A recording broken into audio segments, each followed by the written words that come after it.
We've last January, first Sunday in January, I preached a sermon that was first things first, and I said then that I want to be able to preach that sermon, not the same sermon, but use the same title, I guess. But I want us to be able to look at 2 Samuel chapter 5, verse 1 through 12, and we'll look at 17 through 24. But I welcomed all of you already for the first Sunday of 2022, and we thank you for being here and being part of this morning. As we think of that title of the sermon, First Things First. What are first things? What are first things? How do we as a church or an individual think about that? How do we as a church move into the new year, 2022? Kind of seems crazy. I remember when I was a kid thinking 2022, we're all going to be flying in Jetson cars and crazy things. And here for the last 2 years, we've been stuck at home some and not been able to do things some and not been able to go and travel and do things that we'd all like to do. And so it's been a hard couple of years. But as we move into this, we think in terms of how can I change my life? How can my life be changed through Christ and being able to be involved in what He's got going on in 2022? How does our church move forward? What do we do? What do we be involved? What are we involved in missions? What are we involved in ministry? What are we involved in teaching? What do we do here as classes? How do we handle our Sunday school? How do we handle discipleship training or Wednesday night services? How should I commit my life? And today is a good day to be able to do that. This first day or first Sunday of the year and being able to do this. So David is actually the Old Testament. I love the Old Testament. I don't preach out of the Old Testament a lot, or I haven't this past year. I think I did early on a lot, but this past year it seems like we've been a lot in the New Testament, and I've not preached a whole lot about David anyway, so I'm kind of excited about this. But David, we'll read this and we're going to come back and look at it. But chapter 5, verse 1 says, "Then all the tribes of Israel came to David at Hebron and spoke, saying, 'Indeed, we are your bone and your flesh. Also, in the past time, when Saul was king over us, you were the one who led Israel out and brought them in, and the Lord said to you, you shall shepherd my people and be ruler over Israel.' Therefore, all the elders, King David made a covenant with them at Hebron before the Lord, and they anointed King David king over Israel. David was 30 years old when he began to reign, and he reigned 40 years. In Hebron, he reigned over Judah 7 years and 6 months, and in Jerusalem he reigned 33 years over all Israel and Judah, who spoke to David, saying, 'You shall not come, but the blind and the lame will repel you,' thinking, 'David cannot come in here.' Nevertheless, David took the stronghold of Zion, as Jerusalem, that is the city of David. Now David said on that day, 'Whoever climbs up by the way of the water shaft and defeats the sights, the lame and the blind, who are hated by David's soul, he shall be chief and captain.' Or they say, 'The blind and the lame shall not come into the house.'" Now all this about the blind and lame. And go ahead and tell you, this bunch. You know what this is? It's trash talk. That's what it was. The king of the Jebusites was like, "You can't get in here. Even the blind and the lame could keep you out." And David said, "So here's what the tunnel where the water goes in." He said, "That's where we're going to take." So that's what's all going on there. It's just basically trash talk between the two. Verse 11 says, "Then Hiram, king of Tyre, sent messengers." I'm sorry. Let me go back to verse 9. "Then David dwelt in the stronghold and called it the city of David, and built it around from the Milo and inward. So David went on and became great, and the Lord God of hosts was with him.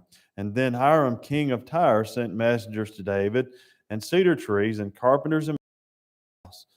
So David knew that the Lord had established him as king over Israel, and that he had exalted his kingdom for the sake of Israel. And David took more concubines and wives from Jerusalem after he had come from Hebron, and more sons and daughters were born to David.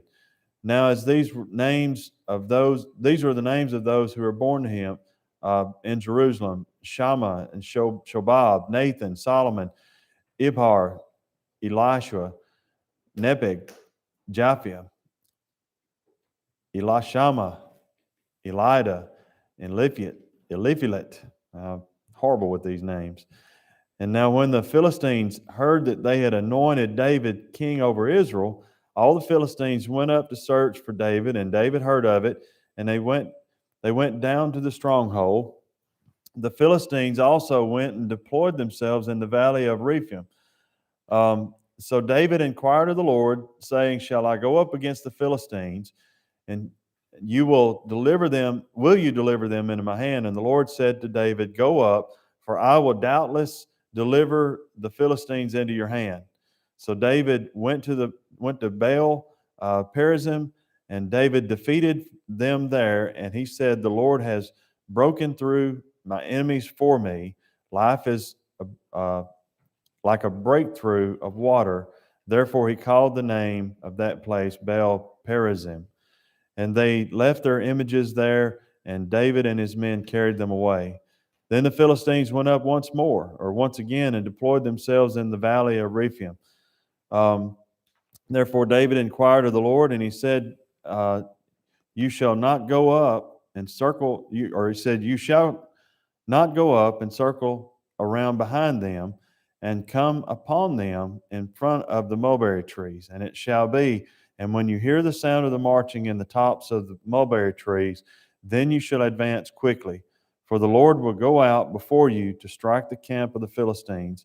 And David did so, as the Lord commanded him, and he drove back the Philistines from Geba as far as Gezer.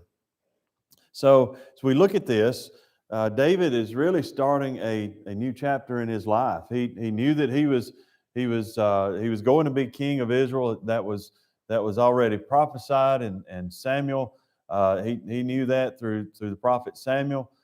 Saul even knew that. But all this time that David and Saul had been fighting back and forth, and now Saul is dead, and David has come.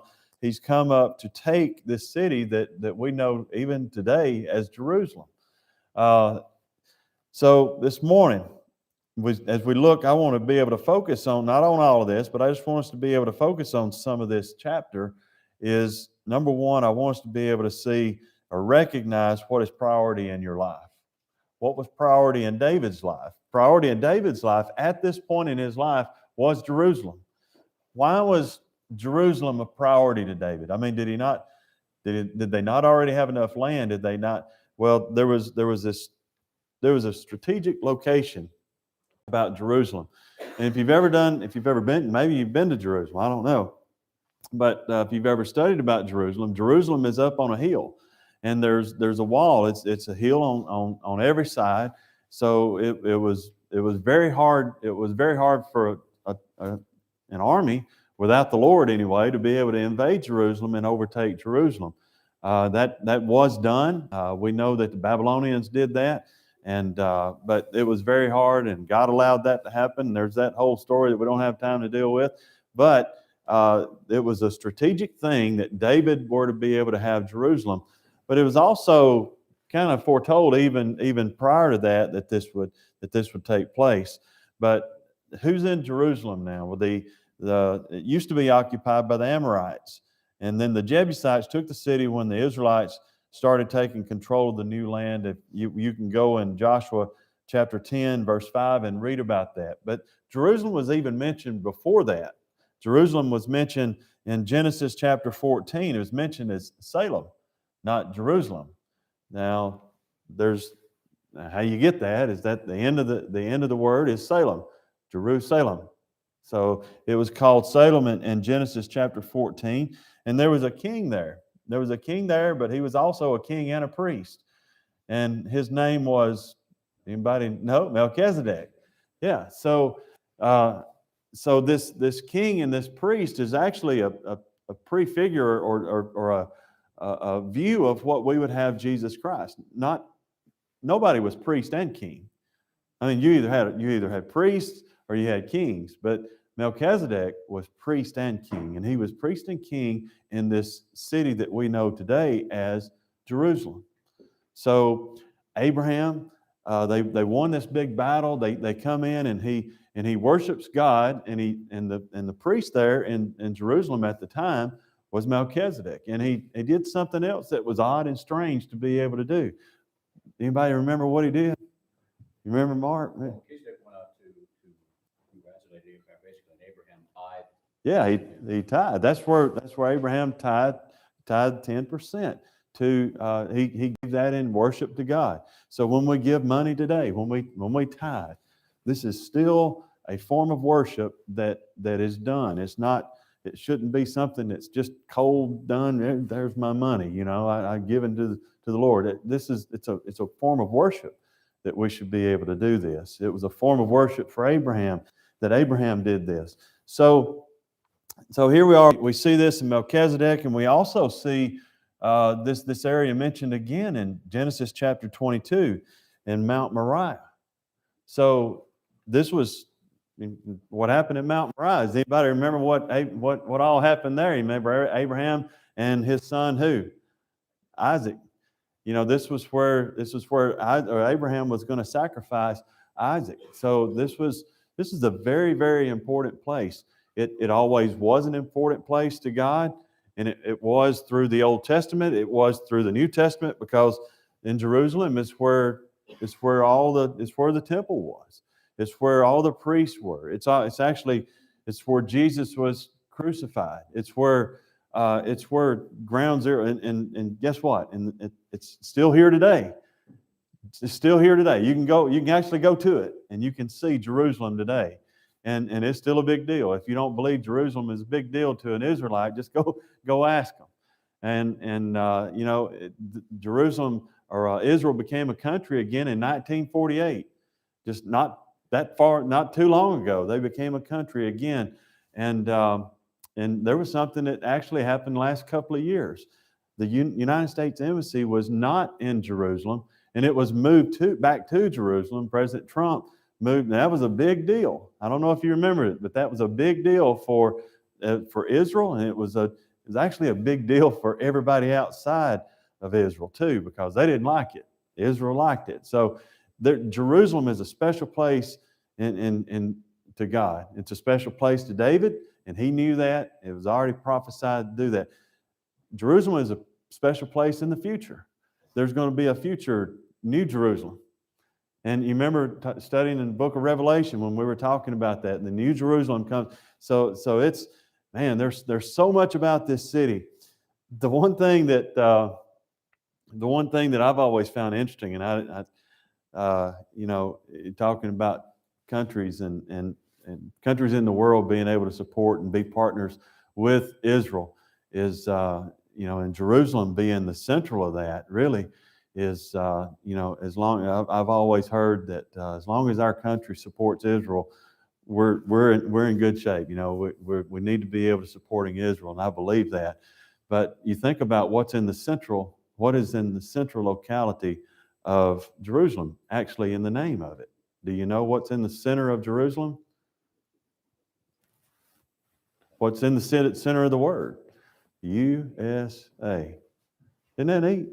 Okay, that was just free. That's USA is in the center. It's right in the word. If you spell it out, it's the center 3. Okay. All right. So anyway, moving on.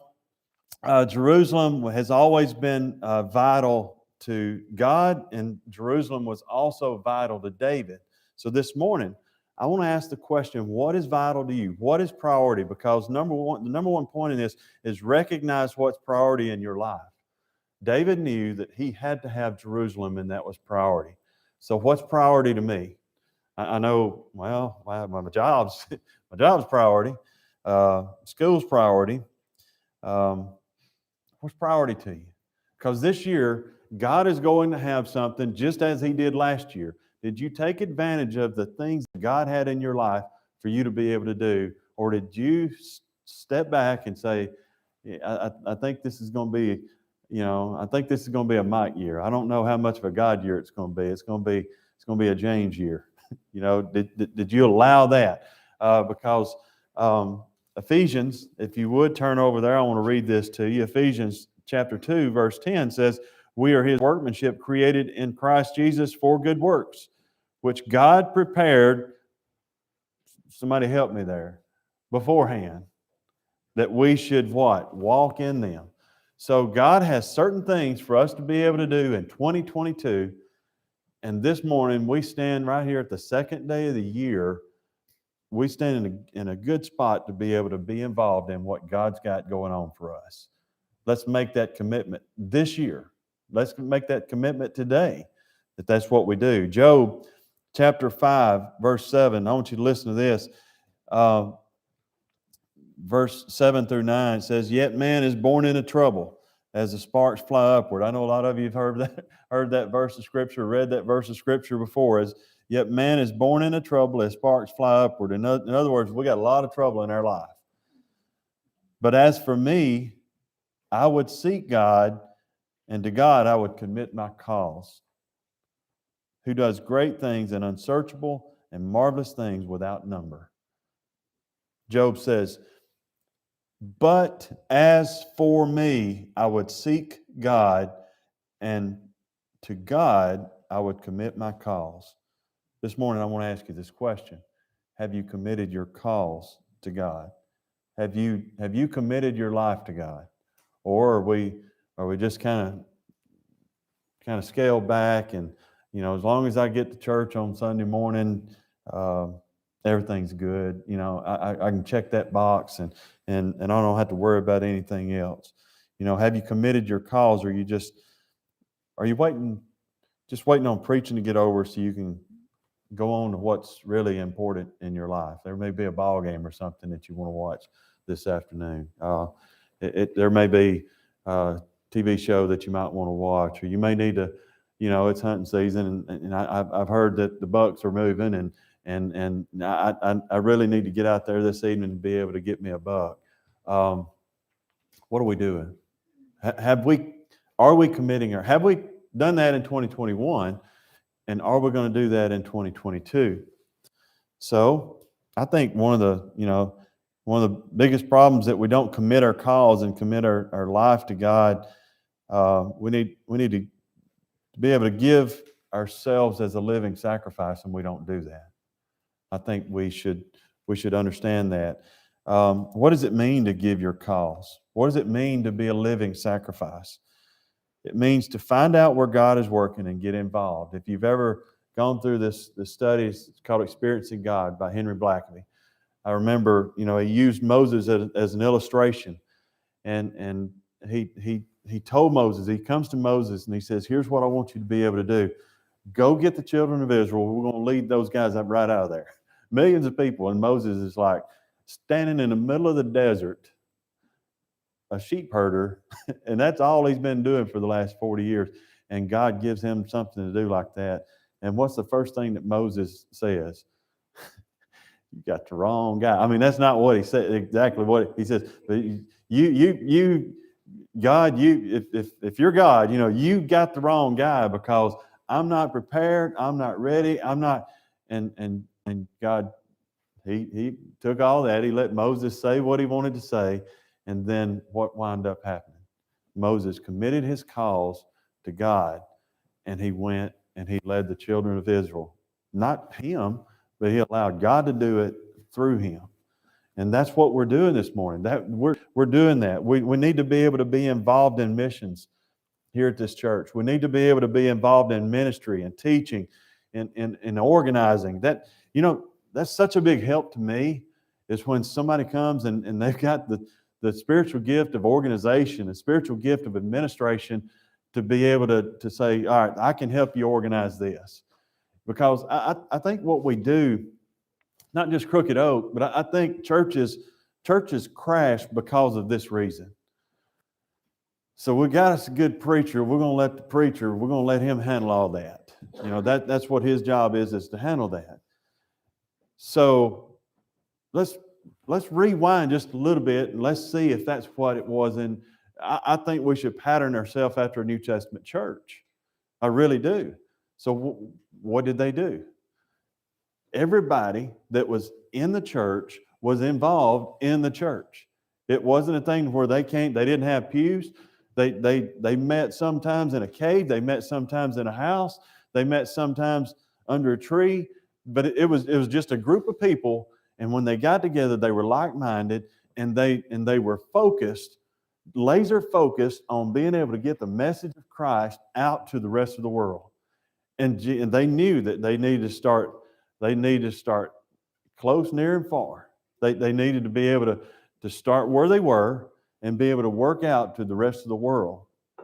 Guess what we're still doing today? That is still our goal. That's still the reason that we meet here on Sunday morning. We're able to meet and observe the Lord's Supper. We're able to worship. We're able to sing. We're able to give. We're able to do all those things. But in essence, what we're to do is to be able to meet, to be able to know that we need to be on mission with God and that we need to be involved in some type of ministry.